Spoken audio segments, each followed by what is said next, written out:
Je te dirais que ça varie. Écoute, généralement, là, j'ai environ 6 à 8 mois d'attente. Là. Relatif. C'est comme le standard. Là, c'est pas mal un 6 à 8 mois d'attente. C'est sûr que je pense que le COVID, ça a rendu le monde un peu débile, dans le sens que les gens sont pas sortis, ils ont pas dépensé, ils ont... Pour la plupart, on continue à travailler parce qu'on vit quand même dans une ville de bureaucrates. Écoute, les gens travaillent pour le gouvernement, les soins infirmiers, l'armée, tous les tours à bureau qui étaient en télétravail, etc. Fait que je pense que les gens avaient hâte de se faire tatouer. C'est quand même le fun de savoir que malgré le fait qu'on rentre dans une période peut-être plus difficile économiquement, où est-ce qu'on peut pas se permettre trop de folie, les gens ils continuent à se faire tatouer. Tu sais, ce serait facile de dire se faire tatouer c'est pas une priorité, tu sais, fait que je vais annuler mon rendez-vous. Les gens auraient pu là. Je pense qu'au début, tout le monde était dans l'incertitude, là, surtout nous autres, en fait, parce qu'on se demandait justement ça allait être quoi la réponse. Est-ce que c'était la fin du tatouage, de l'ère du tatouage qu'on avait connu, d'abondance de clients, puis de prise de rendez-vous excessive? Je pense que on a eu la réponse, écoute, au moment où ce qu'on a réouvert. Je te dirais là que j'ai eu environ 3 annulations dans les 2 derniers mois, ce qui veut dire depuis le 1er juin. C'est quand même, je te dirais, très stable. Fait que ça n'a rien de... Je veux dire, ça n'a rien de l'ordinaire. Tu devais avoir ce genre d'annulation-là en temps normal malgré tout. Là. Je te dirais que des fois, il y a des périodes, surtout l'été, là, que ça va être des annulations un petit peu plus fréquentes parce que les gens se planifient mal. Écoute, ils ont oublié qu'ils partaient en vacances. Ils ont oublié que finalement, l'été, écoute, il fait beau puis ça te tente pas de te faire tatouer. Mm-hmm. Cette année, je remarque quand même un effet contraire qui est quand même assez bien. Puis écoute, même si j'ai des annulations, j'ai une liste d'attente là, qui est assez bien garni. Fait qu'à ce niveau-là, ça me stresse pas. Là. Je te dirais que quand j'ai une annulation, je fais 1 ou 2 téléphones, là, puis la place est comblée assez rapidement. Fait que toi, le confinement, Tom, comment tu l'as vécu? Parce que je veux dire, c'est ta passion, puis à la fois tes revenus, là, le tatouage. Fait que qu'est-ce que tu as fait pour bien passer à travers ce moment, cette période un peu plus dure là? Moi, je vais te dire, ben franchement, la première semaine, je l'ai trouvé difficile parce qu'on était dans l'incertitude autant économique que psychologique parce qu'on savait pas, bon, écoute, c'était quoi le COVID, qu'est-ce qu'on allait faire, ça allait durer combien de temps. À un moment donné, tu viens à un stade où faut que tu fasses une prise de conscience, dire, bon, je reste stressé, puis je m'enfonce dans ma merde ou je relève la tête puis je fonce. Ce que j'ai dit, c'est je relève la tête puis je fonce. J'ai décidé d'être ultra productif. Habituellement, j'ai jamais le temps de dessiner pour moi. Je pense que ça doit faire au moins une dizaine d'années que j'ai pas eu le temps de faire autant de peinture, de dessin. Ou de choses personnelles là, qui ont absolument pas rapport au tatou. Fait que j'ai profité de ce break de 2 mois et demi là pour maximiser mon temps. Je suis quand même quelqu'un qui se lève très tôt le matin. Je te dirais qu'à 6 heures, ma journée commence. Puis généralement, elle va se finir vers 10-11 heures. Fait que ça me laisse le temps de vraiment faire beaucoup de choses dans mes journées. Là. Fait que je te dirais que j'ai vraiment pas eu le temps de m'emmerder pendant le COVID. Je l'ai vécu d'une façon très positive. Malgré la situation qui n'était pas nécessairement plaisante là, pour personne. Ça fait que Tom Lortie se lève tôt puis se couche fatigué. Là. Ouais, écoute, c'est sûr que quand je me couche, là, je te dirais que ça prend 4-5 minutes puis je ronfle. Ouais, exactement, c'est pas long. Mais les autres à ta shop, tu sais, t'as quand même une... Tu sais, parce que la Panthère Noire, c'est ton shop à toi. Est-ce que t'es l'unique propriétaire ou t'as un partner? Non, je suis l'unique propriétaire dans le fond. Donc, c'est ça. T'as comme une équipe un peu sans dire qu'ils sont à ta charge. Tu sais, t'as quand même peut-être dû avoir à dealer avec du stress pendant le COVID avec tes collègues. En fait, pas tant, parce que je vais t'expliquer la situation. C'est qu'avant le COVID, il y avait juste mon apprenti Myriam qui était là. Il y avait mon collègue Vincent Genois qui a quitté l'an dernier pour essayer de relever de nouveaux défis dans le milieu du tatou. Puis au final, le COVID a fait qu'il a décidé de revenir au shop. Fait que ça, c'est une super belle nouvelle parce que Vince, en plus d'être mon collègue, c'est, je te dirais, un de mes meilleurs chums dans la vie. Puis on a un style qui se rapproche énormément. Fait que ça, c'est super bien. C'est sûr que pour ce qui est de mon apprenti, elle, dans le fond, est à l'université aussi en même temps. Elle termine un bac là, en archéologie. Donc, je pense que ça lui a permis de continuer une partie d'études pendant la période COVID. Je pense qu'elle l'a vécu un petit peu plus difficilement que moi, mais pas. Ça a quand même bien été pareil là, pour elle. Là. C'est plus au niveau des revenus là, que les gens s'inquiètent. Tu sais, généralement, on pense à est-ce qu'on va être capable de manger, est-ce qu'on va être capable de payer notre loyer. Bon, ouais, on se le cachera pas, on a eu le PCU, c'était bien pour le temps que ça a duré. Là, on a recommencé à travailler, je suis vraiment content de recommencer à faire rouler l'économie. C'est quand même fou être en archéologie puis être tatoueuse en même temps. Est-ce qu'elle tatoue des fossiles puis des dinosaures ou Non, c'est pas, ça l'influence non, pas? mais je te dirais que elle se passionne quand même pour. Elle a un style qui est très graphique, un peu assuré à l'anglaise, là, comme les vieilles illustrations. Des années 1700, 1800. Fait qu'il y a quand même une recherche, si on peut dire, archéologique ou historique en arrière de ces pièces. Je sais qu'elle fait beaucoup de trucs aussi qui sont d'idéologie médiévale. Fait que je pense que oui, son domaine d'étude vient quand même influencer un petit peu là, son style dans le tatou et sa façon de dessiner. Puis quand on a un apprenti comme ça ou une apprentie dans son shop, est-ce que ça s'arrête à y louer une chaise ou t'as comme un espèce de rôle de mentor là-dedans de l'aider à progresser, y donner des trucs? Tu sais, est-ce que faut que tu y offres du support aussi quand tu as un apprenti? En fait, je pense que la première partie la plus importante quand tu prends un apprenti, c'est justement de le supporter puis de le voir progresser surtout. Tu vas pas prendre un apprenti juste pour rentrer de l'argent. Je te dirais que Myriam, elle a passé une année complète au studio juste à regarder ce que je faisais. Puis à regarder ce que les artistes invités faisaient aussi, sans tatouer. C'est sûr que j'y permettais quand même de tatouer ses amis, son entourage, mais ça restait quand même là peu fréquent. Puis, tu sais, elle a quand même eu le temps, là, justement, de dessiner, de regarder, de poser des questions, puis d'apprendre, parce que, de toute façon, elle va continuer d'apprendre tout le long de sa carrière de tatoueuse, là. Est-ce que toi, tu as eu cette chance-là d'avoir un mentor ou d'être apprenti dans un Écoute, shop? moi, mon entrée dans le tatou, ça s'est un peu fait par la porte d'en arrière, là, si on veut. Dans le temps, à Québec, il y avait pas beaucoup de studios. C'est vraiment pas ce qu'on connaissait aujourd'hui. Ce qu'on connaît, aujourd'hui. Par contre, puis là, ce qui arrivait dans le fond, c'est que les tatoueurs propriétaires ne voulaient pas prendre d'apprentis. Voyaient les gens qui voulaient commencer à tatouer comme de la compétition, des gens qui allaient partir au bout d'un moment.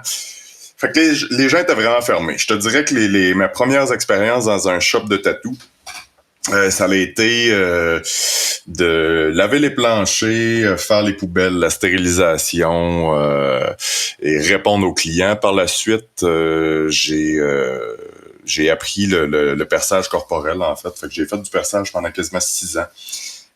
J'ai tatoué aussi à travers de ça, mais j'en parlais pas trop parce que j'étais pas confiant, j'étais gêné, je voulais garder ça, là. Je voulais pas me montrer aux gens que je faisais de la merde en commençant, tu comprends? Ouais. Puis, je te fais une parenthèse. Chaque tatoueur sur la planète a fait de la merde en commençant. Il y a personne qui a commencé en étant un dieu du tatou ou quelqu'un qui excellait dans sa technique ou dans son art. Est-ce que toi, tu te rappelles de la première fois où est-ce que tu t'es dit, hey, regarde, ça y est, là, tu sais, comme, ça t'est déjà arrivé de faire un tatouage, puis tu te dis, OK, celui-là, il est vraiment beau, j'ai compris la game, puis là, je peux me proclamer artiste tatoueur. Tu sais, à un moment donné, tu te rappelles ça avoir eu le déclic de dire, OK, ben, comme, je le suis, là, ça y est. Non. Non, je te dirais que j'ai pas cette prétention-là. J'ai quand même été toujours... Puis encore aujourd'hui, je suis quand même quelqu'un qui est très autocritique envers lui-même. Je pense que c'est ça qui fait que j'avance. Je pourrais te dire que sur chaque tatou que je fais, je peux te trouver tous les défauts, toutes les petites erreurs qu'il y a. Mais ça, c'est un peu une déformation professionnelle. C'est parce que j'ai le nez collé dedans à quelques centimètres. Ce que personne voit, mais moi, je le vois, tu comprends? Mais ça, c'est le même dans tout. Peu importe ce que je regarde dans la vie, je suis capable d'aller cibler ce qui fonctionne pas. Puis là, après ça, ben, tu viens de questionner, OK, qu'est-ce que je peux faire pour arranger ça? Des fois, bon, écoute, on va se le dire, là, on s'en fait pour rien parce que t'as passé 4 heures dans une pièce, collé le nez dedans, puis tu penses que c'est pas beau, mais au final, c'est super beau. Bon. Tu me disais tantôt que les shops ne voulaient pas prendre d'apprentis parce qu'ils voyaient ça comme de la compétition. Est-ce que tu as l'impression que la scène du tatouage, c'est un peu malsain, dans le sens où est-ce que c'est super dur avoir l'approbation de ses pairs, être comme accepté dans ce milieu-là? Non, je pense pas. Je pense que tout dépend de l'attitude que t'as. Je te dirais que je connais la majorité des tatoueurs professionnels à Québec. Là, je te dis professionnels parce qu'il y en a pas mal plus qui font ça chez eux ou écoute, dans des conditions qui sont pas nécessairement saines ou viables pour la réalisation d'un tatou. Je te dirais que je suis pas en guerre avec personne à Québec. On est quand même... Les gens se respectent, je pense, dans notre milieu. Je pense que le monde qui sont en compétition, c'est souvent les pas bons. C'est plate, mais c'est les gens qui ont peur de manquer de travail. Okay. Quand du moment où tu as peur de manquer de travail ou que tu le sais que quelqu'un est une menace, ben c'est là que tu rentres en compétition. Je te dirais que moi, j'ai jamais été compétitif dans la vie. J'ai jamais fait de sport d'équipe. Je m'en calisse. J'aime pas ça. Mais quand j'étais jeune, je faisais du skate, du snow, j'étais tout seul. Fait que c'était un peu la même chose dans mon tatou. Par contre, j'aime ça partager. J'ai quand même mon métier m'a amené à voyager beaucoup dans les dernières années. C'est sûr que là, avec la shop et ma petite fille, c'est un peu moins facile, mais n'en demeure pas moins que c'est quelque chose que j'aime. Ben, ta petite fille, elle va grandir, puis à un moment donné, elle va pouvoir te suivre, voyager avec toi. Exactement, quand ça sera plus un bébé, tu sais, écoute, là, 2 ans et demi, mais je dirais d'ici peut-être 2 ans, là, ça va être facile. Ben, plus facile, en fait, de l'amener avec moi dans les conventions, dans les voyages. Tu sais, quand elle va pogner l'âge de comprendre ce qui se passe puis qu'est-ce que son père fait dans la vie, elle va triper raide. Là. Je veux dire, tu vas pouvoir l'amener à Milan dans des conventions. Mais le pire, c'est que je pense qu'elle commence à comprendre parce que quand sa mère vient la porter le vendredi, la petite Romane, ben, elle débarque à la shop toujours parce que moi, je suis en train de tatouer.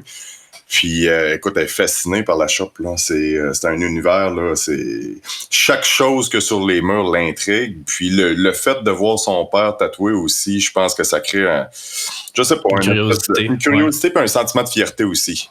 C'est bon, un jour, tu vas peut-être pouvoir y faire traîner tes bouteilles d'encre puis faire préparer ton setup pendant que... Exactement, tu sais. Écoute, quand t'es rendu ado puis que tu demandes tout à ton père, tu veux un iPhone, tu veux un laptop, mais écoute, ça se paye, hein. Fait qu'on va les faire travailler un petit peu.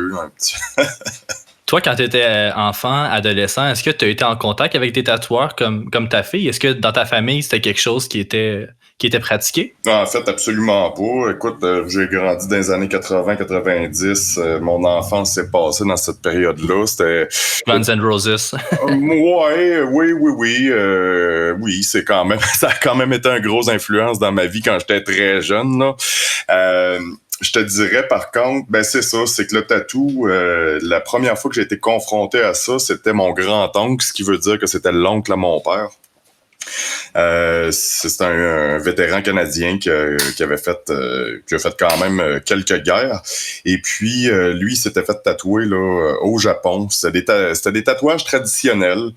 Traditionnel américain. Il y avait aussi un petit peu de japonais, mais c'était pas du japonais traditionnel. Là. C'était plus des dragons, une geisha. Fait qu'il arborait des très très vieux tatous partout sur ses bras. Puis c'était des souvenirs de guerre, des souvenirs de pause de guerre aussi. Fait que je te dirais que à mon enfance, là, ça a peut-être commencé les premières fois que j'avais côtoyé Patrick. Donc, du plus loin que je me rappelle, j'avais 4-5 ans, tu sais, puis c'est là que le tatou a commencé à me fasciner. OK, c'est jeune en maudit, 4-5 ans pour être captivé par ça. Fait que ça a toujours été... est-ce que ça a toujours été le plan de vie, ça, d'être tatoueur? Ou tantôt, tu disais la porte d'en arrière? Ah, absolument pas. Ben, la porte d'en arrière, en fait, là, si je vais revenir à tantôt, c'est que personne ne voulait vraiment te former. Fait que ça a été long avant que quelqu'un décide de me donner des trucs puis de partager des trucs. Puis cette personne-là, ça a été Bruce Bodkin. Il est aujourd'hui décédé, là, ça fait 3 ans. Par contre, Bruce, ça a été la première personne à Québec qui a ouvert un studio professionnel en 1963 dans la Côte d'Abraham. Je sais pas si tu connais Québec un petit peu, mais anciennement, là, c'était où il y avait l'Écologique, qui était une boutique de fumée de potes là, dans les années 90, dans la Côte d'Abraham. Fait que c'est ça. Puis ça, c'est vraiment une autre époque du tatou. C'est drôle parce qu'aujourd'hui, tu sais, je veux dire, Bruce, c'était plus qu'un mentor, c'était un ami. C'est un très bon ami à moi. C'est drôle parce que sa fille, Dominique, qui habite Montréal, a un studio de tatou aussi qui s'appelle Bodkin Tattoo dans le Myland. Puis je m'en allais te demander si ça avait rapport Bodkin Tattoo, parce que je connaissais, en fait, j'arrive de Montréal, je viens d'emménager à Québec, il y a peut-être 3 mois. Okay. Puis je m'en allais te demander si c'était... Mais oui, ça existe encore. Oui, exactement. C'est sa fille Dominique. Aujourd'hui, Dom, elle a 40 ans. Écoute, on se parle encore toutes les semaines. C'est une très bonne amie à moi, là. Fait que c'est ça a été un petit peu la ligne de départ du tatou. Dans le temps, c'était au tatouage celtique. J'avais été engagé comme perceur, puis Bruce travaillait là. Puis finalement, c'est ça, j'avais déjà acquis du matériel, des machines, de l'encre, tout ce que j'avais besoin pour faire des tatous. Puis Steve, le propriétaire, me permettait de faire des tatous dans mon local, sur des amis, un petit peu comme Myriam présentement, puis Bruce me coachait. Ensuite, est arrivé Démarcation, que j'avais été engagé comme réceptionniste, comme frontman pour justement tenir les agendas à jour, s'occuper de l'entretien, vendre. Fait que t'étais un secrétaire. Pas carrément, mais écoute, quand je te dis que je passais par la porte d'en arrière, là, j'ai tout fait dans une shop de tatou. Puis c'est ça, un jour Jay m'a dit, garde là, c'est assez. Lui, dans le fond, mais avant ça, il me permettait de faire des tatous sur des amis dans son local, dans la Côte d'Abraham. Mais en étant pas un employé officiel dans le fond de la shop. Puis par la suite, là, j'ai commencé à tatouer à temps plein. Là, vraiment. Ça faisait déjà plusieurs années que je tatouais, mais comme plus underground, puis j'étais gêné de ce que je faisais, puis j'avais pas envie de le montrer, fait que j'en parlais pas trop. Mon cercle d'amis près le savait, mais ça se limitait à ça. OK, mais ça me fait penser un peu à Karate Kid, tu sais, il te fait laver les carreaux de céramique avec une brosse à dents, puis tu sais, il est comme, il veut voir si t'es vraiment, vraiment sérieux. C'est-tu un peu ça? C'est-tu comme une espèce d'épreuve de servir la shop? Un apprentissage de tatou, c'était ça. Moi, la réception m'a permis de gagner ma vie en même temps que, écoute, j'avais l'opportunité de regarder des gens tatouer à longueur de journée, puis je l'apprenais parce que j'ai appris beaucoup de choses juste en m'arrêtant à regarder ce que les gens faisaient puis à analyser comment ils le faisaient. C'est vraiment intéressant parce que je pense qu'il y a personne qu'aujourd'hui, surtout avec les réseaux sociaux, se faire connaître en dehors d'un shop, à tatouer chez vous, tu peux le faire. Puis tu sais, tout le monde a un chemin tellement différent. C'est fou de savoir comment tu sais, t'es vraiment rentré au bas de l'échelle, mais dans le shop direct. Ah, totalement. C'est comme un marin qui au final, c'est comme un matelot dans le fond qui au final va se voir décerner les honneurs de devenir capitaine du bateau après 35 ans de métier parce qu'il a accumulé assez d'heures en mer, tu comprends? Fait que vers quel âge à peu près le tatouage est devenu comme ton plan de vie initial? Tu sais que tu t'es dit, il n'y a rien d'autre que ça, là. C'est vers quel âge à peu près? Je dirais que j'avais peut-être 17-18 ans. C'est sûr que bon, à cet âge-là, tu te cherches beaucoup. Est-ce que tu es vraiment certain de ce que tu vas faire? Surtout que dans le contexte, là, tu te demandes, je vais être capable de gagner ma vie? Moi, la première fois, j'ai dit à mes parents que j'allais travailler dans une shop de tatou, c'était à 16 ans. Puis mon père m'a dit, écoute, tu gagneras jamais ta vie avec ça. T'es un esti d'épée. C'est ce qu'il m'a dit. Mais nice. Thanks pas. Ben, c'est ça. Bon, mais gars, rendu là, je veux dire, c'est un peu ce qui a forgé le forgeron. J'ai passé une entrevue avec, tu connais Carl Finlay. Ouais. J'ai passé une entrevue avec lui pour un autre projet. Là. C'était un tournage pour, je pense que c'est pour UniTV.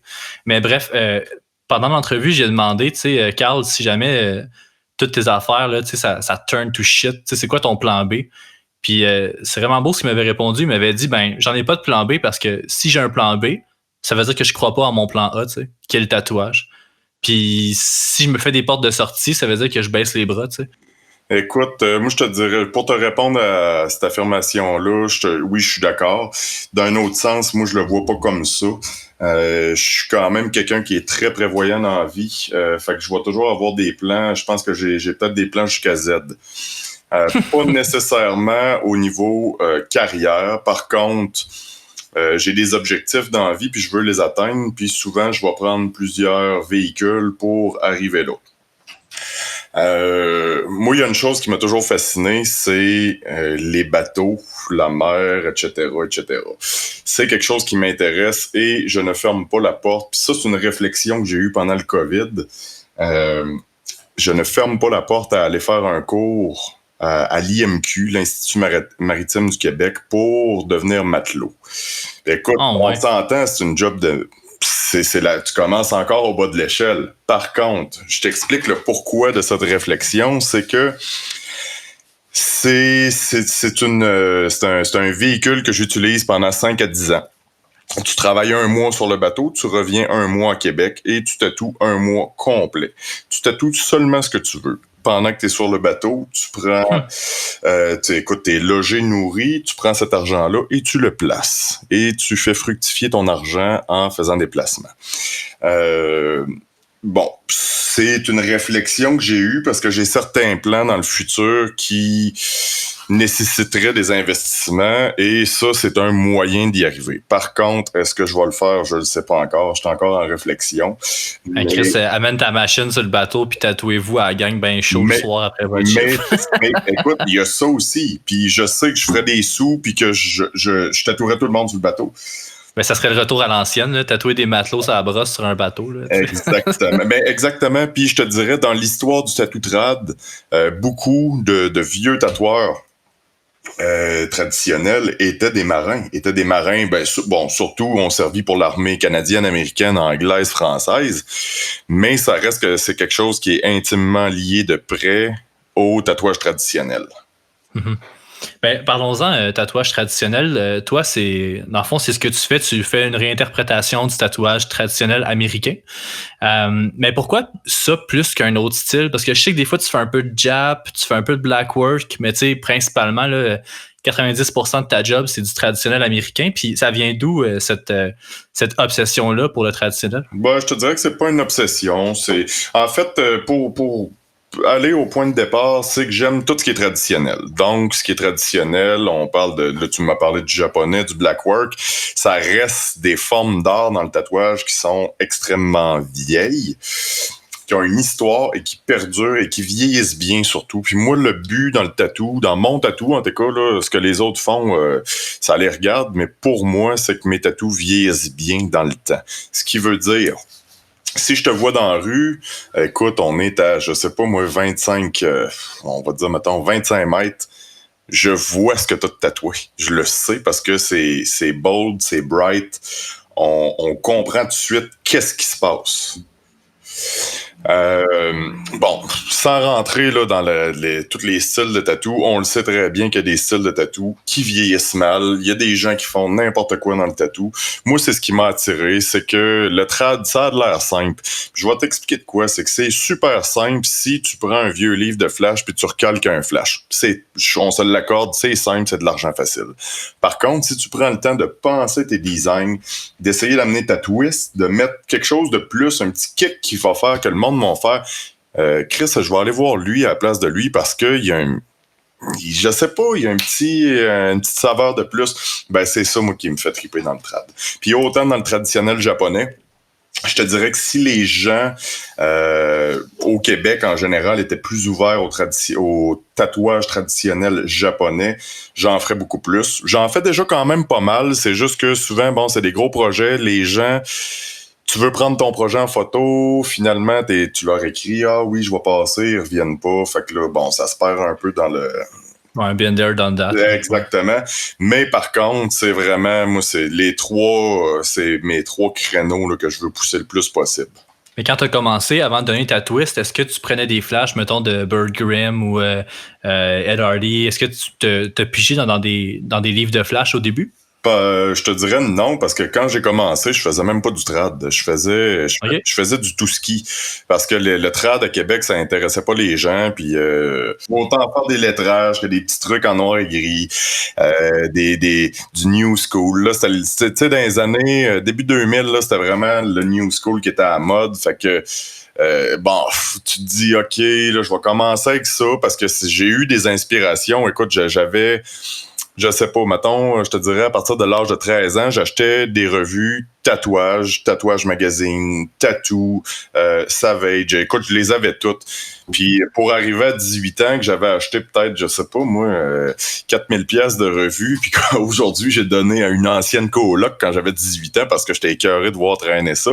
Je regrette de m'être débarrassé de tout ça parce que je collectionne tout ce qui a rapport au tatou. Dans ce temps-là, je me disais, c'est rien que des revues. Mais écoute, je suis capable de trouver des numéros sur Internet puis de voir que à quel point le tatou a évolué dans les 20 dernières années, c'est complètement fou, là. Parce que tu regardes ce qui se faisait à ce moment-là, puis tu te dis, sacrément, c'est vraiment ça que je tripais. T'as-tu déjà fait des papillons dans le bas du dos? Des papillons, non. J'ai déjà fait des tramp stamps, oui, avec des fleurs, des tribales. Écoute, je n'ai fait en masse. Tu t'en fais ça encore demander? Non, je te dirais que non. C'est quand même de quoi... c'est quand même de quoi qui a passé. Ouais. Comment tu fais, toi, pour te réinventer? Tu sais, parce que, mettons, avec le traditionnel, même s'il y a toujours moyen de donner sa twist puis de continuer à évoluer sa technique, reste que les designs, à un moment donné, tu sais, rendu à ta 100e rose de tatouer, tu dois avoir fait le tour des fois. Est-ce que tu sens que tu as comme touché le bout? Non, je te dirais pas au niveau des roses, parce que les roses, écoute, c'est sûr que si tu prends une page de flash de roses, écoute, j'ai vu que tu citais là, dans ton texte que tu m'as envoyé George Botchett. Ouais. Si tu prends des tatoueurs comme ça, peu importe, Sailor Jerry, Ed Hardy, whatever, name it, mais si tu prends leur rose puis que tu refais toujours la même shit, ben c'est sûr qu'à un moment donné, t'es écœuré parce que ça revient toujours au même. Tu vas faire les 15 mêmes roses. Moi, je suis un passionné de livres. Je collectionne les livres, écoute, de tous les styles. J'en ai énormément, j'en achète tout le temps. Et puis, surtout les encyclopédies. Ce qui veut dire que pars avec des vraies photos, pars avec ce qui t'inspire, va te promener au jardin botanique, prends des photos de roses dans l'angle que tu veux, puis redessine-la. Mais en traditionnel. En traditionnel, parce qu'en en trad, là, il y a quelque chose que les gens n'ont pas compris ou qu'ils comprennent pas encore, c'est que c'est pas ce qui a été fait dans le passé. C'est un style, c'est une façon d'appliquer des lignes, des couleurs, puis certaines règles de base. Puis c'est la même chose dans le traditionnel japonais. Fait qu'à ce moment-là, tout est possible. Je peux faire n'importe quoi en traditionnel. Mais là, tu sais, le traditionnel, c'est un style qui est centenaire ou presque. Là. Oui. En fait, oui, on peut dire que c'est plus que centenaire, là. OK. Puis, tu sais, il y a comme eu un regain en popularité, je pense, depuis 10-15 ans. Oui. Toi, est-ce que comment je pourrais dire ça? Si on en venait un jour, je penserais pas, mais si on en venait un jour où est-ce que le tatouage traditionnel perdait sa popularité, puis vraiment, c'était plus en demande, est-ce que tu serais prêt à changer de style pour continuer à vivre ou tu t'en crisses? Puis Absolument pas. Je suis très intègre puis je vais continuer à faire ce que j'aime. Ce qui est à la mode, ça me fait chier. Je suis vraiment pas quelqu'un qui est à la mode. Fait que non, ça m'intéresse pas en tout de faire la pute là, pour continuer à vivre. Parce qu'il y a comme un style de tatouage en ce moment. Il y a comme une vague de SoundCloud rappers. Le monde se font des face tats et tout. Puis on dirait que je sais pas si t'as remarqué, là, c'est volontairement fait tout croche. On dirait que si ton tatouage est fait avec des cordes de git, c'est ça qui est hot, c'est que ton tatouage soit fait vraiment tout croche, puis c'est pas l'exécution, c'est plus le propos derrière le tatouage qui a de l'impact en ce moment sur la scène musicale. Ben moi, Max, avant de répondre à cette question-là, est-ce que tu me laisses 5 secondes pour aller me chercher une bière? Man, va t'en chercher 10. Super, j'arrive.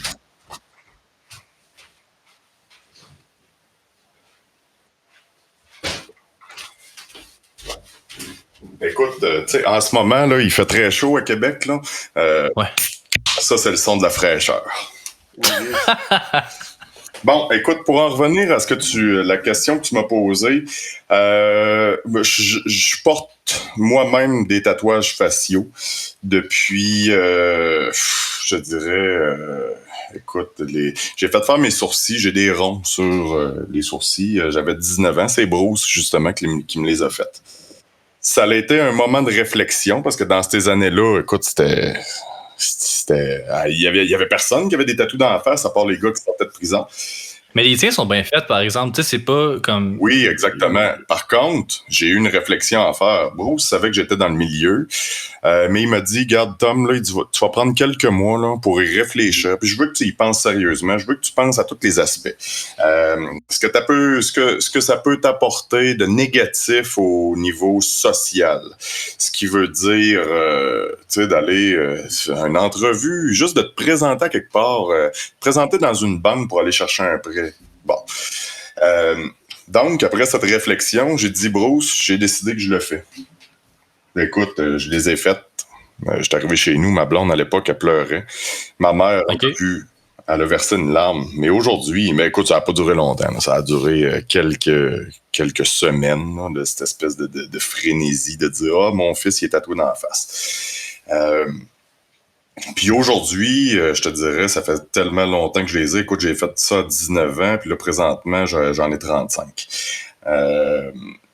J'ai jamais regretté mes tatous parce que ça reste, somme toute, harmonieux avec le visage. Ce qu'on observe avec, justement, tout ce qui est trendy, le trap, les trap boys, toute la nouvelle génération qui se font des tatous un peu merdiques dans la face, c'est que, comme tu dis, c'est fait à l'arrache, ça va vite, puis c'est un peu une mode. Mais est-ce que ces jeunes-là ont réfléchi à l'impact. Après, puis à l'impact que tu as quand tu te présentes envers quelqu'un. C'est déjà difficile, écoute, d'avoir les mains tatouées, les doigts, parce que, aujourd'hui, un petit peu moins, mais ça reste qu'il y a encore beaucoup de tabous.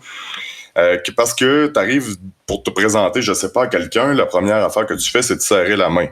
Moi, j'ai toujours pensé que c'est de la façon dont tu te présentes et non ce que tu as l'air. Ce qui veut dire... J'ai l'air, j'ai les cheveux rasés, j'étais un skinhead, je suis tatoué de la tête aux pieds, et quand je me présente, les gens ont peur. Quand je parle, les gens sont rassurés, prennent le temps de m'écouter, puis après s'engagent une conversation. C'est vrai que t'as une personnalité qui met en confiance rapidement, t'as l'air d'être quelqu'un de chaleureux en tout cas. Là. Écoute, j'essaye, on n'est pas parfait en tant qu'humain. Tout le monde apprend de ses erreurs. On a fait des conneries, tout le monde a fait des conneries, tout le monde a dit des choses méchantes. Bon. Mais du mieux que je peux, du mieux de ma connaissance et de mon expérience, je vais essayer de rendre la personne avec qui je parle en confiance, puis la rassurer, mais sans dire, écoute, je suis une bonne personne. Juste par comment t'agis. Mais l'espèce de réflexion que Bruce t'a demandé de faire par rapport à tes tatouages au visage, est-ce que toi, tu as cette même éthique-là aujourd'hui avec les gens qui viennent te voir à ton shop? Est-ce que tu prends cette responsabilité-là d'accompagner les gens, ta clientèle, d'en réfléchir à ce qu'ils te demandent? Totalement. Ça a créé des conflits parfois parce que les gens comprennent pas pourquoi tu veux pas faire une main si la personne n'a pas le bras tatoué. Moi, je m'excuse, si tu te fais tatouer une main puis que t'as pas le bras, t'as l'air d'avoir une mitaine, c'est pas esthétique. Et ça fait, je vais clubber le vendredi soir, je mets un coton ouaté, j'ai l'air d'être tatoué de la tête aux pieds, mais écoute, tu te mets tout nu puis t'as juste une main. C'est la même chose pour le visage. Écoute, je te dirais que depuis que je tatoue, j'ai fait 2 fois des tatouages faciaux. Ce qui, sur une personne que je connaissais très bien, qui a pas mal, je te dirais, dans les mêmes âges que moi. Mais lui, il avait déjà un bodysuit. Il est tatoué de la tête aux pieds. Il y en a... Puis on parle pas de quelques tatous. Il y a vraiment un intégral pratiquement à grandeur du corps.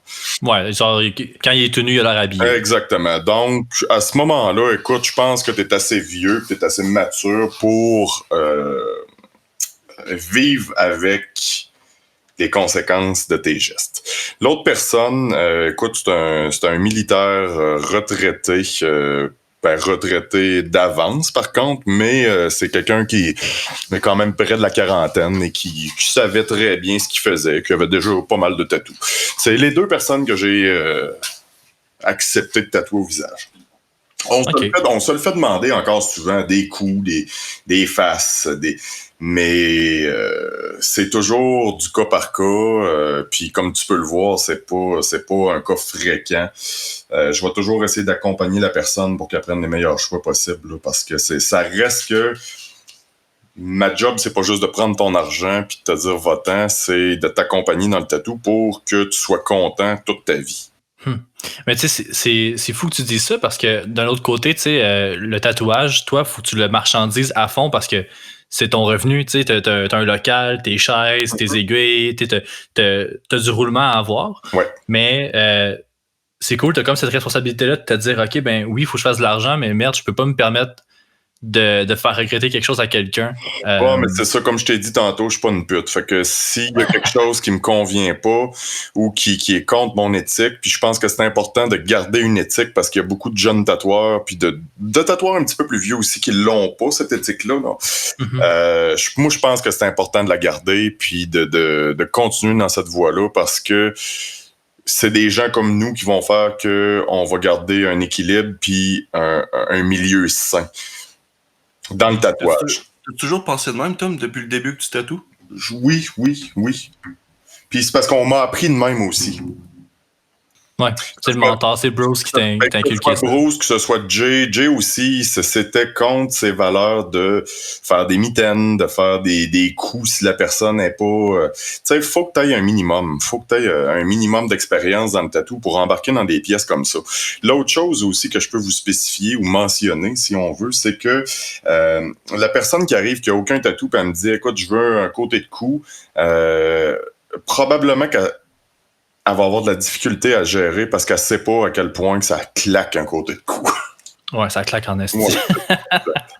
C'est drôle, à un moment donné, j'avais été voir, encore pour des entrevues, j'avais parlé avec Lucas Lajoie, tu le connais sûrement. Ben oui. C'est drôle parce que à l'époque, Lucas, il avait comme pratiquement pas de tatou ou très peu. Là, j'étais comme, on dirait que j'étais tellement habitué de voir des tatoueurs remplis de tatous que j'avais fait le saut à quel point Lucas n'en avait pas beaucoup sur lui. Puis je trouvais ça drôle un peu le contraste, pas de tatouage, mais il fait des full sleeves puis des immenses pièces. T'sais. Exactement. Puis au final, ben, il a commencé à faire sa sleeve par un autre de nos amis en commun à Montréal, Pew Choquette. Ouais, Pew, ouais. Puis c'est ça, tu sais, Lucas s'intéresse vraiment à tout ce qui est réaliste, ultra réaliste. Puis il est allé voir un gars de trad pour faire son bras. Puis ça, j'ai trouvé ça vraiment cool parce que c'est pas parce que tu fais un style que tu es obligé de n'adhérer qu'à ce style. Ouais, il y a Jeff Bourbonnais, Jeff Tattooer sur Instagram qui m'en a fait beaucoup, là, peut-être une dizaine. Puis je trouve ça drôle parce qu'à toutes les fois que je le vois, le gars, il est vraiment bon en trad, là, mais il en porte pratiquement pas. Je pense qu'à part ses mains, le reste, il est en train de se faire un bodysuit ultra japonais. Je pense qu'il va voir Dave Cummings à PSC. Là. Ouais, dans le fond, il y a Dave, puis il y a Paul aussi, Paul Godreau du Paul Tattoo là, qui dans Rosemont qui fait son suit. Puis écoute, moi, si c'était à recommencer, puis je vais t'expliquer pourquoi, c'est que j'ai des tatous de... écoute, j'ai beaucoup de styles sur moi. J'ai du réaliste noir et gris, j'ai du trad, j'ai de l'illustration, du new school, j'ai du black work, j'ai... du japonais aussi. Par contre, si c'était à recommencer, ça serait du Jap au complet, full bodysuit, japonais traditionnel. Écoute, j'ai quand même beaucoup de noms en tête, mais justement, Dave Cummings aurait pu faire le bodysuit au complet. J'aurais été bien content. J'aurais été super heureux. Là. Et quand tu dis si c'était à recommencer, y a-tu du regret là-dedans? Y a-tu ou t'es vraiment bien avec les tatouages que t'as? C'est une évolution. Écoute, moi j'ai commencé, tu sais, encore au bas de l'échelle, même quand j'ai commencé à me faire tatouer, tu sais, t'as 16 ans, t'as pas d'argent, tu veux des cochonneries. Tu te fais faire des cochonneries parce que t'es pas capable de payer. Puis t'as pas non plus de culture tatou. La culture tatou, je pense, ça s'acquiert avec les années puis l'expérience. Puis c'est super important parce que c'est ça qui forge tes idées puis tes goûts. Puis écoute, je pense que la culture tatou au Québec puis à Québec était juste pas existante. À Montréal, t'allais à Montréal, il y en avait. Mais ici, on est encore, tu sais, on reste quand même un petit village. Puis je pense que ça a été long avant que ça se développe. Puis là, de plus en plus, les gens commencent à s'intéresser. Puis j'ai des gens qui arrivent qui n'ont aucun rapport avec le milieu du tatou, puis ils arrivent à la boutique. Puis tu vois qu'ils ont une connaissance des styles, puis des artistes, puis c'est ça la culture tatou. Mais c'est sûr que c'est plus facile avec les. Tu sais, Instagram, à cette heure, moi, en tout cas, mon Instagram est bourré de tatous. Je veux dire, sur mon Explorer, j'ai comme.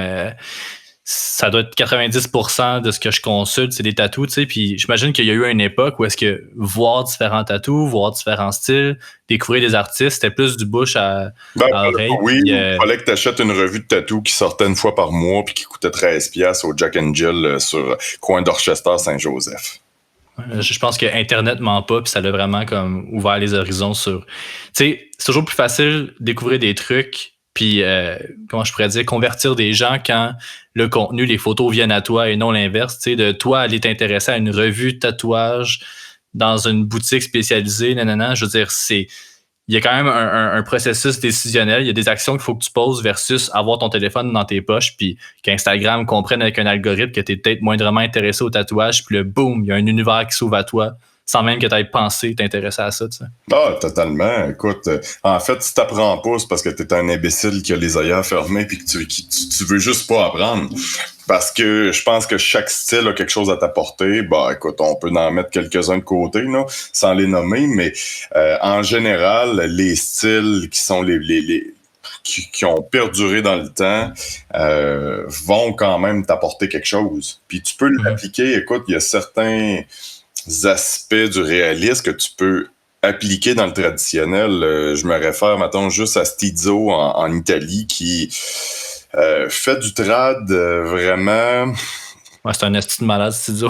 Il est vraiment bon. Exactement. Écoute, c'est ligné genre à la 3, ultra tête. Puis il y a une approche réaliste. C'est pas du photoréalisme, mais il y a une approche réaliste dans la façon qu'il traite son trad. Puis c'est magnifique, là. Puis ça lui donne un style qui est vraiment unique.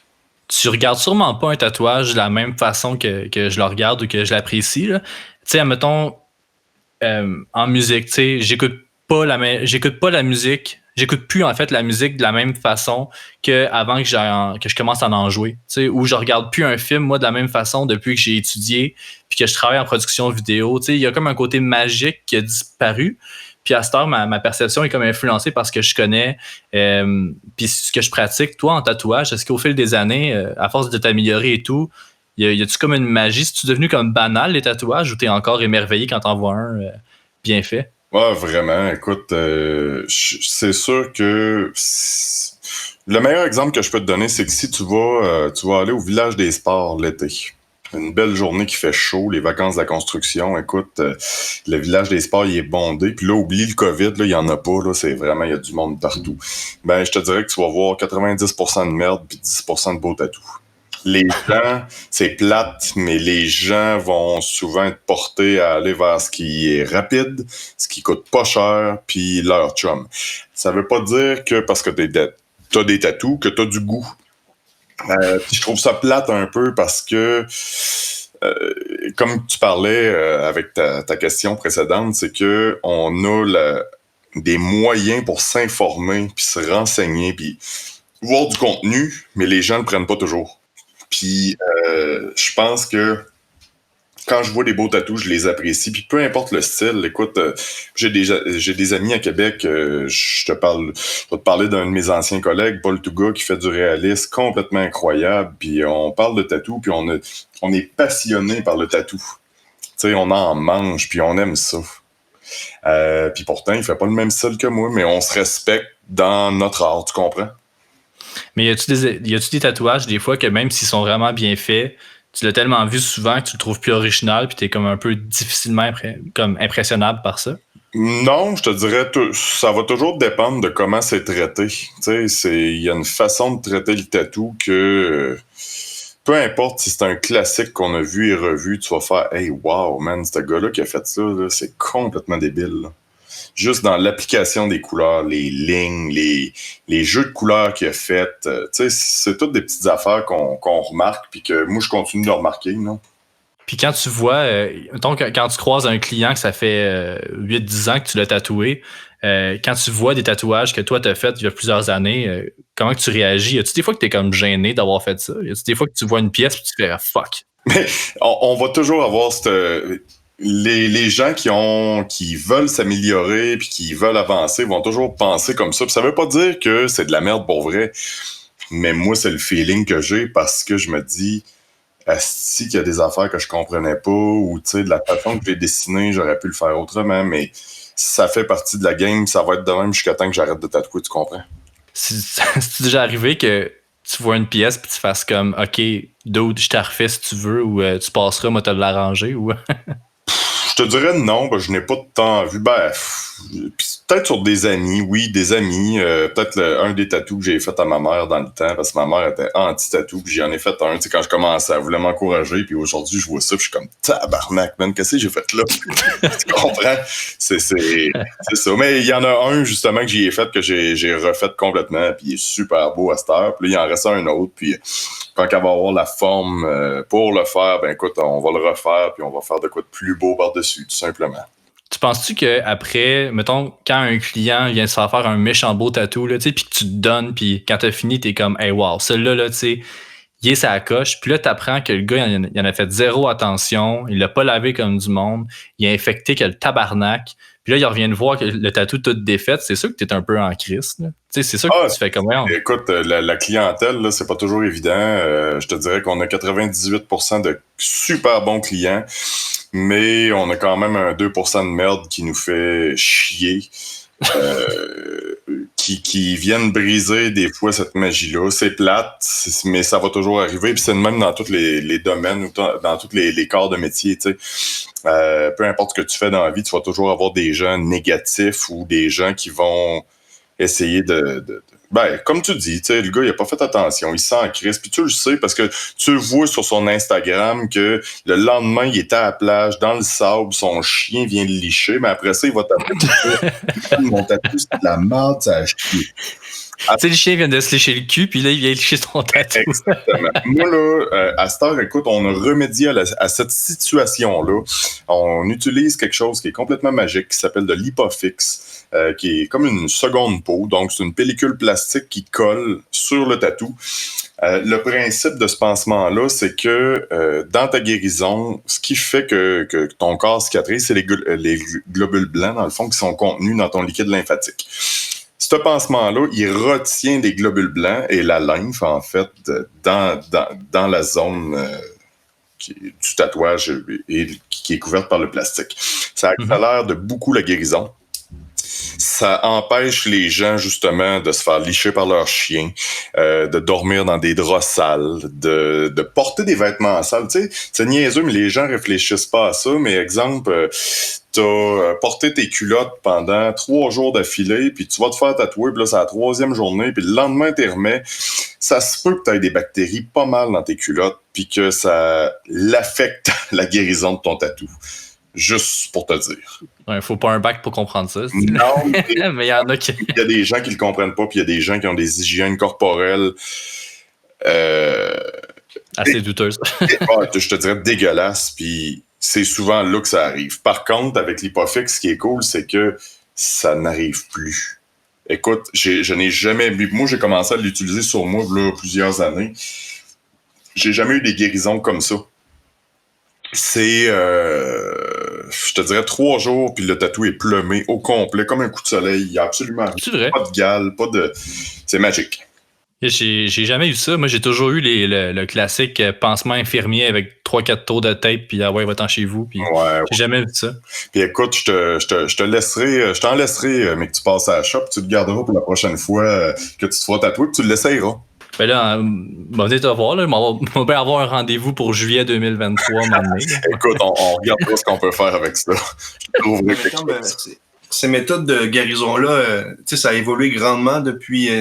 moi, ça fait à peu près 10 ans que je me fais tatouer, puis d'année en année, ça changeait. Il y avait quelque chose de nouveau, de plus révolutionnaire, comme tu parles, comme la 2e peau qui arrive. Ça évolue tout le temps, dans le fond. Ouais, mais c'est pas révolutionnaire. Je vais t'expliquer, dans le fond, c'est un pansement qui existe depuis longtemps dans le milieu hospitalier, qui est utilisé pour, des brûlures, des plaies sévères, brûlures, nécroses, infections à cellulite, etc., etc. Bon, ce qui faisait qu'on l'utilisait pas, c'est que c'est un pansement qui coûte extrêmement cher. C'est sûr que ça va se répercuter sur le coût du tatou. Les gens veulent pas payer plus. Là, présentement, il y a des compagnies qui ont vraiment droppé leur prix. Fait que c'est vraiment plus accessible. Puis, tu sais, c'est sûr que l'autre chose aussi dans pour ce qui est de la guérison, c'est qu'on s'informe beaucoup. Moi, pour ma part, je m'informe. Écoute, j'ai des clients dans toutes les sphères. J'ai des pharmaciens, j'ai des inhalothérapeutes, j'ai des infirmières, j'ai des docteurs. Puis on pose des questions sur c'est quoi la meilleure façon de guérir une plaie? C'est pas compliqué. Guérir une plaie, là, faut pas que ça soit humide, faut que ça soit sec et propre. On entend, écoute, moi, quand j'ai commencé à me faire tatouer, là, t'avais un saran wrap que tu gardais 48 heures, tu l'enlevais, tu le lavais, tu bourrais ça de vitamine E, fallait que ça soit graisseux. Écoute, c'était long à guérir, ça finissait plus de guérir. Puis de garder une plaie humide comme ça favorise une seule chose, c'est la création puis la prolifération des bactéries. Donc, le mot d'ordre, tu gardes ta plaie sèche et propre. Généralement, là, ton tatou va super bien guérir. C'est sûr que ton tatoueur en fait pas beaucoup. Le type d'aiguille qu'il utilise, ton type de peau, le type de machine, comment qu'il tatoue aussi, sa technique. C'est pas loin, s'il pèse fort ou non. Là. C'est ça, exactement. Là. Si le voltage est au fond puis que ça n'a pas besoin, parce que la personne a une peau qui se tatoue super bien, mais que toi, tu crisses tes machines au fond, c'est sûr que tu vas briser la peau. Si tu repasses constamment, tu vas briser la peau.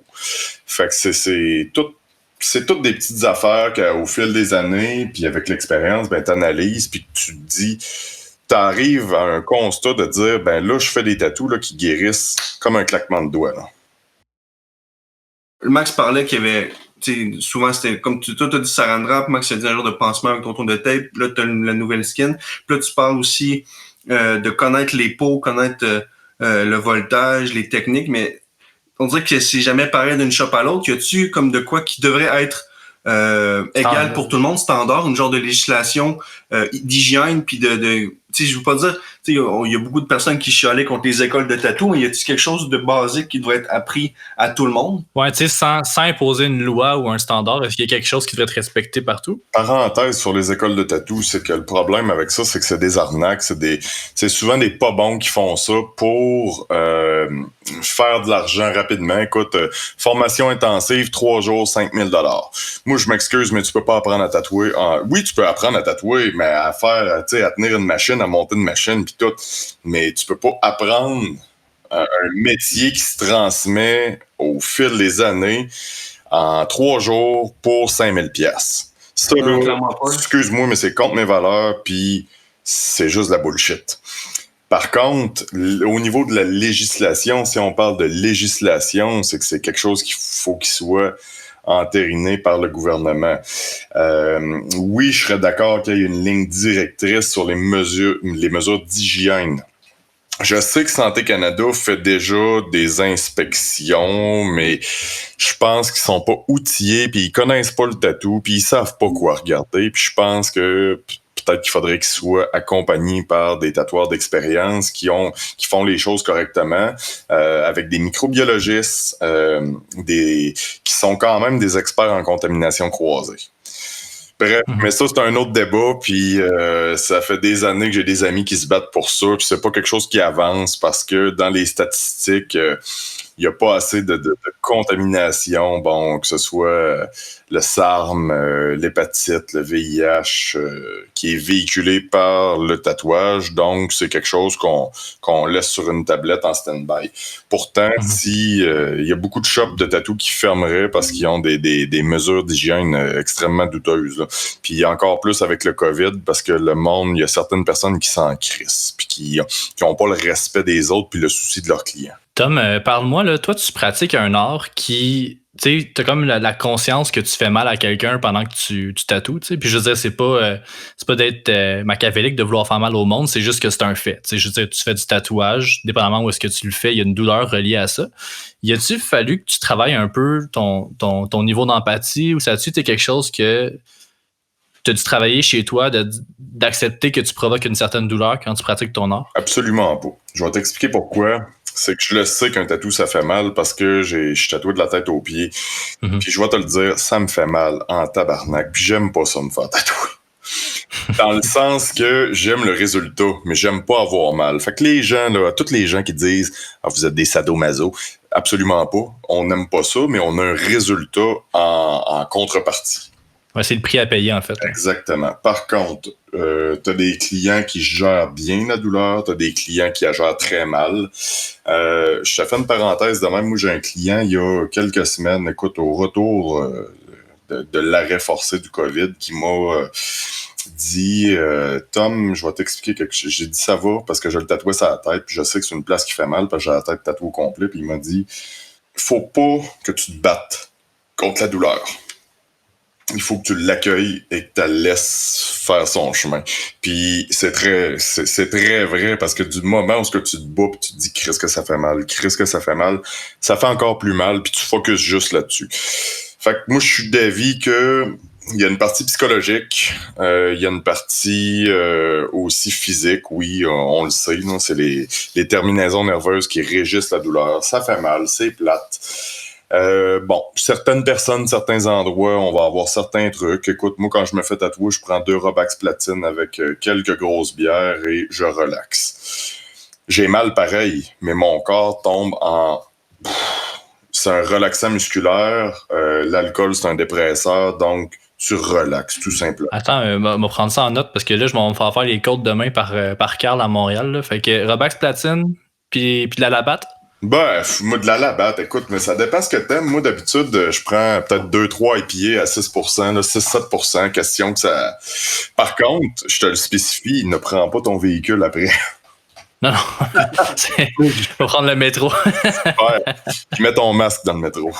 Pour les entrevues, je fais toujours une recherche sur nos invités, tu sais, pour savoir un peu de quoi qu'on parle et tout. Puis t'es tellement comme low-key comme personne, je te jure, trouver de quoi sur toi, Tom, c'est impossible. Les seules affaires que j'ai trouvées, là, c'est des vieilles pages MySpace abandonnées. Là. Je trouvais rien. Mais il y a une affaire que j'ai trouvé intéressante. Par exemple, le 2 ans, t'as posté une photo Polaroid de ton shop. Ouais. Puis t'as écrit en caption PNL Tattoo, Traditional Oldtimer Everlast, Hipster Sucks, fuck you. Yes. Puis, je me suis dit, comme au fil de ta carrière, est-ce que t'as cherché à fitter dans un moule ou t'as toujours comme dû faire ta place à toi dans le tatou? Absolument pas. Justement, le fait de cette captation-là résume bien mon état d'esprit, c'est que tu restes toi-même, puis l'espèce de mode qu'il faut toujours que tu sois à la mode, puis revenir à la mode, puis être encore plus à la mode l'année d'après. Je suis totalement contre ça. Puis le tatou, c'est pas une mode. Le tatou, c'est une passion, c'est un art de vivre, puis t'embarques dedans, puis si tu le fais pour la mode, écoute, tu vas être malheureux dans quelques années parce que tu vas regretter toutes tes pièces. Je te fais une parenthèse de même. Le mouvement skinhead traditionnel qui est né dans les années 69 en Angleterre et qui est un mouvement qui est instauré par les Jamaïcains, en fait, qui arrivaient... qui ont réémigré à Londres, qui était en fait, parce que la Jamaïque était une colonie, a été colonisée par l'Angleterre. L'année dernière, en 2000, en 2000, oui, c'est ça, excuse-moi, en 2019, a fêté ses 50 ans. En 50 ans, les skinheads traditionnels n'ont jamais changé d'accoutrement, de mode, de tenue vestimentaire. Ça perdure dans le temps. Ça se définit par quoi, ça? C'est comme des bérets puis des Doc Martens ou c'est quoi? C'est pas des bérets. Écoute, c'est un mode de vie qui... Les gens sont fiers de leur apparence. Donc, oui, tu vas avoir des belles docs qui sont toujours cirées, toujours propres. Des culottes taillées à une certaine longueur pour qu'on voit tes docks, des chemises dans le pantalon, bretelles, ceinture, des chemises bien repassées, écoute, des manteaux un peu plus du style canadienne, les bombers, les polos, Okay. Les gens sont fiers. La mode a jamais changé, puis c'est ce que j'aime de ce mouvement-là, c'est que c'est un mouvement de la classe ouvrière. Puis là, on fera pas le parallèle avec les racistes, les bonnets ou whatever, parce que ça, c'est complètement autre chose. Puis je tiens juste à préciser que le mouvement skinhead n'est pas un mouvement raciste, car ça vient des Noirs en 1969. Par contre, c'est quelque chose qui est resté ancré. Dans les 50 dernières années, la tradition n'a jamais changé. Et je vois le tatou un petit peu comme ça, c'est la même chose. Puis le mouvement hipster, bon, écoute, n'en déplaise aux hipsters, est quelque chose d'identitaire, mais que la mode se renouvelle tout le temps. C'est toujours être à l'affût des dernières tendances, des ci, des ça. On peut pas appliquer ça dans le tatouage, je pense pas. Mais c'est mon opinion. Les gens ont le droit à leur opinion, puis je le respecte, mais pour ma part, j'ai le droit aussi d'avoir mon opinion. Il y a quelque chose dans le mouvement skinhead, dans l'intemporalité du mouvement qui résonne vraiment beaucoup avec tes tatous, là, comme tu as dit. Là, ça se ressent en fait que tu adhères un peu à cette mentalité-là, ou si on peut l'appeler l'art de vivre. Là. Oui, exactement. Mais en fait, c'est un mode de vie. Autant le mouvement skin, puis peu importe le mouvement auquel tu as pu adhérer, je respecte les croyances des gens, je respecte les gens en général dans la vie. Ce que je respecte pas, c'est l'ignorance dans toutes les sphères. Mais c'est ça, c'est que l'important, je pense, c'est de rester intègre à qui on est, autant dans ce qu'on aime, dans nos passions, puis pas faire les choses pour les autres. Mais dans le tatou, je pense que c'est la base, c'est de pas faire les choses pour les autres. Je vais te faire une parenthèse qui va être très courte. Moi, depuis plusieurs années, je montre jamais mes dessins d'avance. Je vais t'expliquer pourquoi. C'est qu'avant, les gens disaient, écoute, je peux-tu avoir mon dessin? Quand est-ce que je vais avoir mon dessin? Puis là, ça crée de l'anxiété parce que, écoute, tu reçois à peu près 20 messages dans ta semaine pour tous tes clients de ton mois qui te disent « Hey, mon dessin. » Bon, OK. Avant, je les montrais. Fait que là, tu l'envoies 1 semaine, 2 semaines d'avance. Puis là... son chum le voit, sa blonde le voit, son frère, son cousin, son ami, puis la personne, elle l'a aimé au départ, puis elle est comme « Wow, c'est malade », mais après ça, sa blonde a dit « Hey, moi, là, ça, j'aime pas ça ». Là, son chum dit « Hey, moi, là, je changerais ça, parce que ça, là, ça marche pas ». Là, hey, moi, la couleur de ça, là, ci, de ça. Fait que tu comprends, puis là, les gens deviennent fuckés, parce qu'ils écoutent ce que leur entourage leur dit. Par contre, c'est eux qui portent le tatouage. Donc, à cette heure, moi, depuis ce temps-là, à un moment donné, écoute, je te dirais, ça fait à peu près 7 ans, j'ai décidé que... Puis j'avertis mes clients, lors de la consultation, ton dessin, tu le vois la journée même. Je travaille sur un iPad Pro. S'il y a quoi que ce soit à changer, ça me prend 15 minutes. Fait que c'est vraiment pas stressant, mais on prend le temps de faire une consultation qui est éclairée, de déterminer qu'est-ce que t'aimes pas, qu'est-ce que tu veux pas. Non, c'est ça. Toi, tu fais pas un dessin dans le sens take it or leave now. Tu t'es pas comme, regarde, c'est ça ou c'est rien d'autre. Tu veux le modifier, mais tu veux le modifier en conséquence de la volonté du client, pas de ce que son entourage pense du dessin. Là. Exactement. Puis si tu m'arrives à la dernière minute, que finalement, tu as changé d'idée, puis que là, écoute, tu veux ça, mais là, tu me l'as pas dit. Mais écoute, je veux juste être clair, c'est ta responsabilité de communiquer avec ton tatoueur, ton artiste, pour dire, moi, je veux ça, comme ça, de telle façon, ça, j'aime pas ça, point final. Mais arrête de... Tu sais, il y a des gens qui changent d'idée, écoute, aux 2-3 jours. Mais bon, ça, c'est au fil des années, c'est des clients que, au final, ben, j'ai un petit peu flushé, si on veut, là. Tom, Panthère Noire, le Limoilou, là, ton shop, ouais. Ça vient d'où le désir d'avoir ton spot, ton shop à toi? Il y a bien du monde qui n'ont pas envie de gérer la paperasse de business, fait qu'eux, louer une chaise pendant 35-40 ans, ça ne leur dérange pas. Toi, Panthère Noire, c'était quoi? C'était-tu pour filer un rêve d'avoir ton équipe, ton spot à toi? Bah écoute, au départ, j'ai ouvert la shop pour être tout seul. Après ça, il y a Bert qui s'est joint à moi parce qu'il voulait venir travailler. Vince m'a écrit, bon, au fil du temps, il y a des gens qui se sont rajoutés, puis des gens qui sont partis pour X raisons. Par contre, le fait d'avoir le shop, c'est que moi, j'avais une vision du tatou, puis de la shop qui était... J'aime tout ce qui est vieux, ce qui est antique. J'aime ce qui a de l'âge, de l'histoire. Ce que je retrouvais pas, en fait, aux démarcations. J'ai quand même passé 7 ans et demi, puis ça a été des super belles... Écoute, ça a été quasiment les plus belles années de ma vie, dans le sens que j'ai appris, j'ai grandi, j'ai fait des affaires que j'aurais pas pensé faire dans ma vie avec cette gang-là, parce qu'on était quand même au plus haut, là, on était quasiment une dizaine dans le shop, là. On avait une belle réputation, puis c'était cool, puis écoute, on a fait des niaiseries, on a fait des bons coups, puis c'était hot, là, on avait un bel esprit d'équipe. Puis ça, sur un moment donné, ben, tu sais, je me retrouvais plus là-dedans, dans le sens que j'avais envie d'avoir mes trucs, trad. Ma vision d'une shop, c'est une petite shop, pas de réception, 2-3 boots, that's it, tapissé de flash chez mur. Je veux que ça sente le tatou. Je veux laver mes planchers au Dettol pour que tu rentres dans la shop puis que ça sente comme dans les années 90, quand les premières fois je suis rentré dans une shop de tatou. Mais c'est ma vision. Puis encore là, il y a des gens qui la partagent pas, il y a des gens qui la partagent puis qui adorent ça. Puis je pense que dans la vie, l'important, c'est juste de respecter les autres puis là, ce qu'ils aiment. Puis c'est un petit peu pour ça que je suis parti. Puis je suis parti en très bon terme aussi de la shop. Puis tu sais, on est encore tout en contact. Mais là, j'ai vraiment quelque chose qui me ressemble. Tu rentres à la shop, c'est chaleureux. Mais c'est chaleureux, mais c'est capoté parce que c'est pas énorme. Tu sais, moi, je suis habitué d'aller au Bait & Schlang à Montréal, puis je veux dire, c'est immense comme shop. Puis là, sont 6 là-dedans, puis il y a de la place en masse. Mais toi, c'est comme... On dirait un comptoir à sandwich quand on rentre tellement que c'est petit. Là, sur le coup, tu fais comme, oh my god. Moi, j'avais jamais vu ça, un shop petit comme ça. Là. Puis ça enlève rien à sa chaleur, en fait. Non, c'est ça. Puis si tu remontes là, mettons, du début du siècle à aller jusqu'à dans les années 60-70, les shops de tatou là, que tu retrouvais aux États-Unis, c'était ça. C'était des petits locaux de même. Tu sais, en fait, j'ai pas besoin de flafla.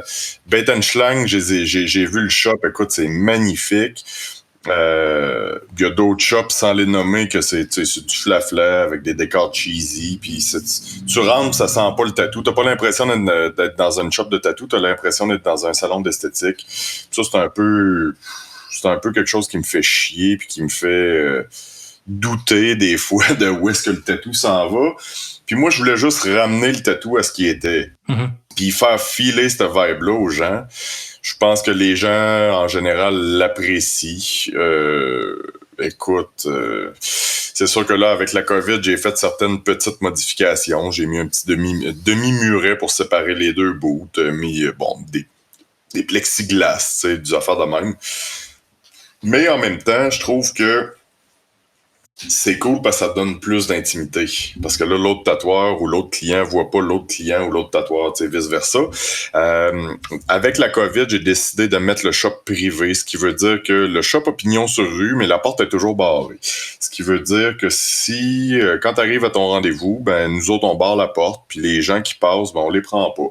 Par contre, on a une procédure qui est affichée dans la vitrine pour dire, écoute, si vous voulez un tatouage sans rendez-vous, appelez-nous sur le moment. Tout le monde a un cellulaire. Fait que vous nous appelez. Ouais, si on a une chance. Ouais, puis si on a le temps, on vous prend. Puis Myriam, c'est elle qui fait les walk-ins. Puis parce que moi, j'ai pas le temps. Puis personnellement, ça m'intéresse plus. Puis Vince, il a pas le temps. Puis ça l'intéresse pas non plus. Pourquoi? Parce que... Pas parce que j'ai pas envie de faire des petits tatous. Ça me dérange pas. J'aime ça tatouer. Je peux tatouer n'importe quoi puis je m'en crisse. Dans le sens que si quelqu'un a un petit lettrage, ça lui donne le sourire pour le restant de sa vie, tant mieux, ça va me faire plaisir de te le faire. Ce qui arrive, c'est que c'est souvent une clientèle qui est complexe, qui est capricieuse, puis qui est aussi des fois impolie. Ça, j'ai un petit peu de misère avec ça. Non, il y a du monde qui sont prêts à être impolis avec vous autres quand ils rentrent dans le shop. Total, ou du monde, des gens qui appellent, tu sais, puis ouais, t'as-tu de la place? Ben non. Salut, ça va? Mais oui, c'est ça, on peut-tu se donner les formules de courtoisie habituelles? Non, désolé, on n'a pas de place, puis il raccroche la ligne au nez. Écoute, je deviens non. Ben là, Chris. Fait que c'est ça. C'est ça, c'est un petit peu l'optique de la shop. Puis le fait d'avoir une petite shop aussi, mon but, c'était d'avoir le moins de frais fixes possible pour être capable d'accueillir des gens puis de pas leur charger des prix de fou. Je te parle des artistes qui travaillent chez nous, les guests, puis aussi dans l'optique qu'il arriverait n'importe quoi. Tu sais, on n'avait pas prévu que la COVID arriverait, c'est arrivé. J'étais capable de garder le shop ouvert, puis en vie, tu comprends? Puis ça, pour moi, c'est important parce que je pense qu'abandonner ma shop, ça aurait été une déception. Un deuil. Là. Une tristesse, oui. Puis l'autre chose, c'est que je m'endette. Là, il y a des gens qui vont te dire, bah ouais, mais tu sais, il y a des prêts, ici, tu peux emprunter. Moi, j'ai l'optique dans la vie que je ne m'endetterai pas pour travailler, pour payer ces dettes-là. Mais non, ça, c'est un cercle vicieux. Là, quand tu rentres là-dedans, là, c'est genre... c'est ça. C'est une formule...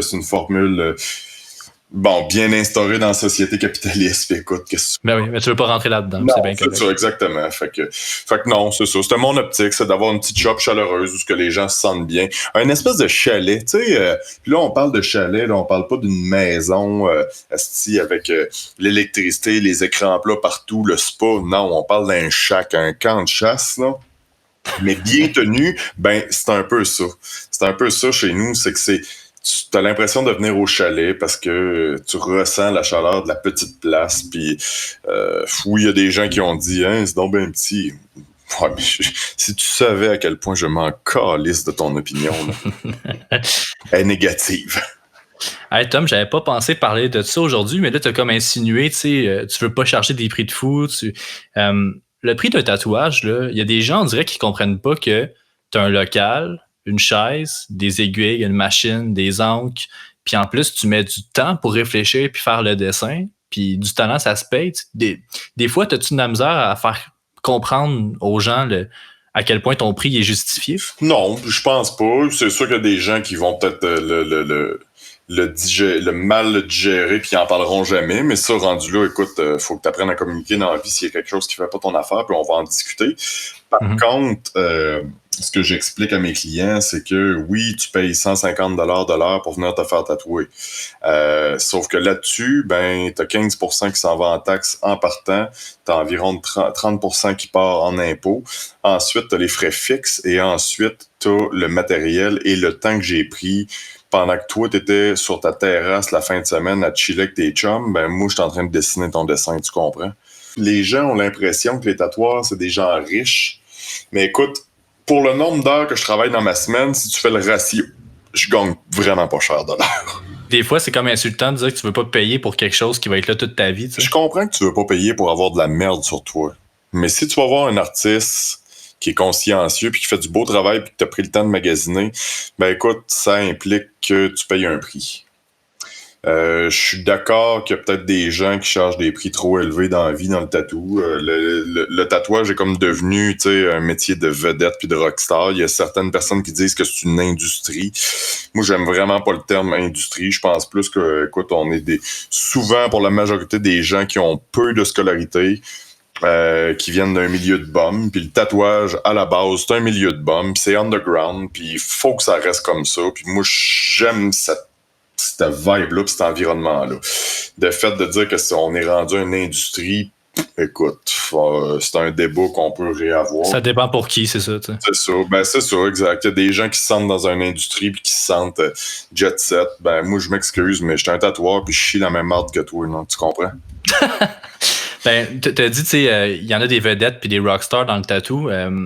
Récemment, je pense que le milieu du tatouage a été grandement ébranlé. Là. Il y a la nouvelle vague de dénonciation des conduites sexuelles qui est sortie, c'est principalement parti dans le milieu du tatouage puis du perçage. Ouais. Il y a des gros noms qui sont tombés. Puis est-ce qu'en ce moment, tu as peur de la réputation de l'art que tu pratiques, en fait? Absolument pas. Puis je vais t'expliquer pourquoi. C'est que je suis de tout cœur avec les gens qui ont vécu de l'harcèlement, de l'agression. Je pense que c'est un terrain glissant. Les intentions des gens qui ont parti de ce mouvement-là étaient très bien. Puis il y a d'autres mouvements qui avaient déjà fait surface dans les dernières années aux États-Unis, dont le mouvement No Means No, qui servait justement à dénoncer les abus, les si. Ça n'a pas pris autant d'ampleur, je pense, qu'ici, ou peut-être qu'on s'en est pas rendu compte, étant donné que c'est de l'autre côté de la frontière. Par contre, il y a une chose, moi, qui me dérange, c'est qu'au départ, ce mouvement-là ciblait les tatoueurs. Je comprends qu'il y a peut-être des tatoueurs qui profitent de leur statut, qui ont profité de leurs clientes ou clients, whatever. Je te dirais que la majorité des gens qui ont écrit là-dessus, probablement que c'est des vraies histoires qui sont arrivées, puis c'est vraiment triste pour eux autres, tu comprends? Ceci étant dit, j'ai publié un message, moi, sur ma page Facebook, il y a peut-être une semaine ou deux, juste pour dire aux clients et clientes, parce que ça peut être autant des hommes que des femmes, que s'il arrive un moment, parce que nous autres, on a à travailler avec le corps humain. Moi, je m'excuse, voir une paire de seins dans un contexte qui est pas sexuel, dans un contexte qui est professionnel, ça m'excite pas. Je fais mon travail. Par contre, je veux pas les voir tes seins. Donc, je te donne le matériel nécessaire pour que tu te caches et que tu sois à l'aise. Il y a des gens qui s'en foutent. Il y a des gens qui, ça leur dérange pas de se montrer. Écoute, la ligne est mince. Est-ce que c'est moral? Est-ce que ça ne l'est pas? Je le sais pas. Je suis pas personne pour juger. J'ai tatoué dans beaucoup de pays, puis dans beaucoup de pays différents, les mœurs, puis les habitudes, puis l'aisance des femmes ou des hommes est différente d'une place à l'autre. Par contre, c'est qu'il faut toujours que tu gardes en tête le côté éthique, puis que tu proposes à ton client En fait, il faut que tu imposes à ton client le matériel nécessaire pour se cacher. Puis si la personne le refuse, ben écoute, ça demeure sa responsabilité. Mais moi, j'ai fait mon travail en te donnant ce qui était nécessaire pour te cacher. Puis oui, des fois, on rentre dans la vulnérabilité des gens. Je te donne un exemple. Quand je faisais faire mon dos, c'était un full back avec les fesses, puis j'avais les fesses à l'air devant 5 tatoueurs, 5 clients, puis le monde qui rentrait puis qui passait. Moi, personnellement, ça me dérange pas, je suis à l'aise, puis je le sais que dans ce contexte-là, c'est un contexte que je me fais tatouer, puis c'est moi qui le veux. Mais si les gens sont pas à l'aise, ou qu'il y a quelque chose qui touche leur intégrité ou qui se sont pas sentis respectés, mais je pense que c'est important de pas le garder puis de juste en parler sur le coup, dire hey, écoute, la prochaine fois ou là, gars, je me sens pas à l'aise, peux-tu me donner un petit morceau de tape de plus pour que je retape la partie, parce que là, je pense que on voit mon côté de sein, côté de flanc, whatever, tu sais. Bon, c'est propre, c'est personnel à chacun. Je pense que la base dans la vie, c'est la communication. Puis s'il y a une situation, écoute, on est tous humains, puis on fait des erreurs, puis où on pose des gestes, puis qu'on se dit, ben écoute, moi, c'est la routine, puis tout le monde est à l'aise, mais cette personne-là s'est pas sentie à l'aise, mais écoute, parle-en. Mm-hmm. Il faut que tu en parles maintenant parce que on veut juste rester le plus professionnel possible, puis que nos clients se sentent bien. Moi, je veux que les gens, j'ai ouvert Panthère Noire pour que les gens soient heureux de venir à la shop puis qu'ils ressortent heureux. Puis encore plus heureux que quand ils sont rentrés, tu comprends? Ouais. Je veux pas qu'ils sortent en se sentant que ils se sont pas fait respecter ou que. Puis à chaque fois, tu sais, s'il y a des comportements qui sont réprimandables de la part d'un artiste ou whatever, c'est sûr que je vais intervenir. Ouais. Mais je pense que c'est le plus important, c'est de ne pas prendre pour acquis que ça dérange personne, qu'il faut que tu touches à tel endroit ou il faut que tu caches tel endroit. Non, c'est ça. Communication, man. La communication. Exactement. Puis même de la part du tatoueur aussi, tu peux dire, écoute, regarde, moi, je te tatoue le dos, mais je vais être obligé de m'accoter des fois sur tes fesses, de m'accoter. Bon, mais tu le dis, mais ça fait partie de l'expérience de se faire tatouer le dos. Mais moi, j'aime mieux le dire à mes clientes ou clients, est-ce que tu es à l'aise avec ça? Oui, parfait. Tu sais, c'est clair au départ. Il n'y a pas d'ambiguïté. Non? Ouais. Yes. Hey Tom, merci pour ton temps. T'es super généreux. C'était vraiment une super bonne entrevue que tu nous as donnée. Yes. Je vais te laisser savourer ta bière dans cette chaleur. Super, écoute, c'était un plaisir. Puis au plaisir de peut-être rejaser de d'autres sujets par rapport au tatou ou à l'art. Certainement, on va penser à toi. Salut Tom. Merci d'avoir été des nôtres. Abonnez-vous à notre compte Instagram larévolte.culturel. Tous les épisodes sont disponibles sur Spotify, Apple Podcasts et YouTube.